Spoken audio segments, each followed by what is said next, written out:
Hey everyone, Andy's Free Guitar Chart videos here. Welcome to my Facebook friends, group members, YouTube subscribers, and anyone who's found their way into this guitar chart video. Today we're going to be talking about a very exciting subject, and that's the difference between using a diatonic scale as a playover and pentatonic scales as playovers, kind of thing.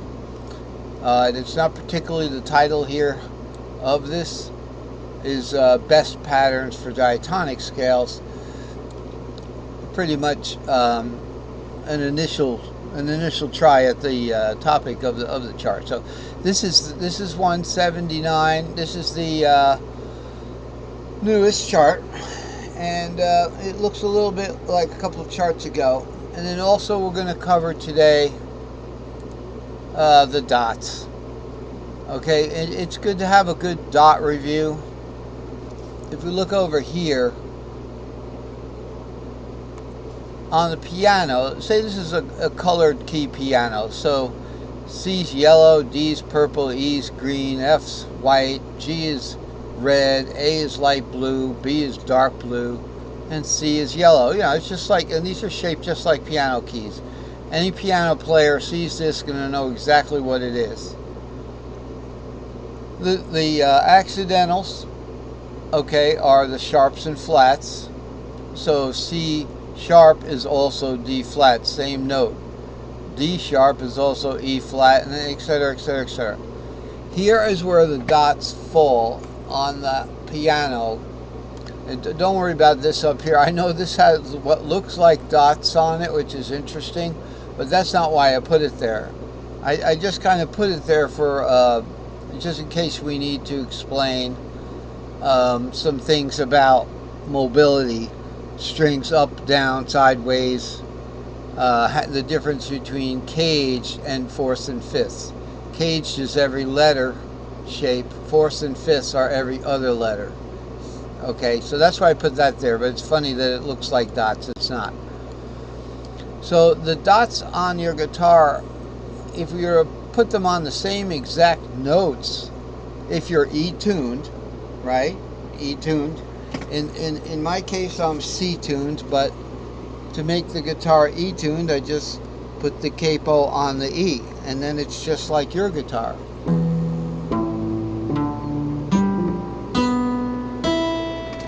Okay, as opposed to my C tuning. Of course, you could do D tuning like this, D tuning like untuning, or could do C tuning.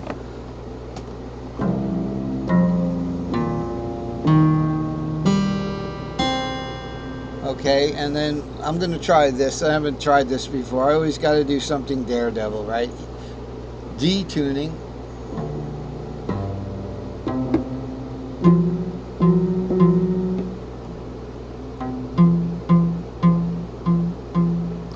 Alright, let's see what those notes are. It's D, G, C, F. Oh, that wasn't an F sharp. Okay, F. And then the third of F is A. And then the D. Anyway, you can tune it to whatever you want, but the E tuning is here. Okay, so the dots would fall on, I believe you have it up here. I had it on my other chart, but the actual darts, if you're good you can get this, but the dots fall on, okay, the first fret isn't a dot, that's just the lowest note your guitar can play.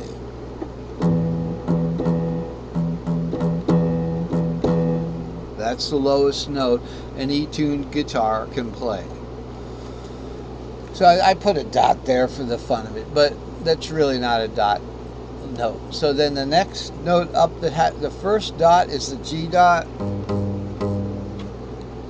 And I got them top and bottom string because the top and bottom strings are duplicates of one another, and that's not just thrown there. that patterns work out that way. I've done that proof about 10 times in the last 3 months, right? How does the pattern work out that way? It just does, but I'll show you. It's no problem. It just takes a couple of minutes. So if we have this situation here, and we're going to add one more string to this pattern. So say we add one more string to this pattern, and I'm going to pre-shape this little target box here. So now we've added one more string to this pattern. Now we have 6 strings. Notice the string that went on top there fits into the scale 3, 4, 5, 6, 7 root. The only thing left to do is to adjust the tuning so that we have only a tuning third on those top between the top strings there and the other 4. So we have a tuning third here, root to 3. That root to a 3, that's a tuning third, and then 3 to a 6. That's back to a tuning 4th. So it's 6 to 2. That's a 4th. 2 to 5. That's a 4th. 5 to root. That's a 4th. Root to 3. Up. And then 3 to 6. Back to 6. Wow, we're getting a downpour. I hope my sister's okay. She's camping. We told her she could stay here. My brother's got a place for him to stay, but she wants to go camping. Okay, anyway, make a long story short. So this is what we're looking at. It becomes a G box, and yes, the top string isn't just put there to be the same, but it is the same string shape. So the string shaped circle, if I have one right here, remember it's not the cage circle, it's a string shaped circle. It would start on G and go D, A, E, C, G again. Okay, so we go back up there and we'll see how the string circle starts on G and then goes D, A, E, C, and then G again. So we do have the top strings. Okay, so we're going to go backwards now. We do have the top strings are the same. So we're looking at, on the guitar now, there's a dot on the G note, there's a dot on the A note, there's a dot on the B note. I just put double dots, but remember, top and bottom strings are the same. There's a dot on the C sharp note, and there's a dot on the E note, and then again on the G and on the A. This just starts over again, but let's look at this. So there's a few different cases that are covered by the dots being where they are. Okay? So clearly we're going to see that evident when we start to look at the keys. So let's look at the keys. We're going to start to look at the keys here. So first the key is C. Same dots.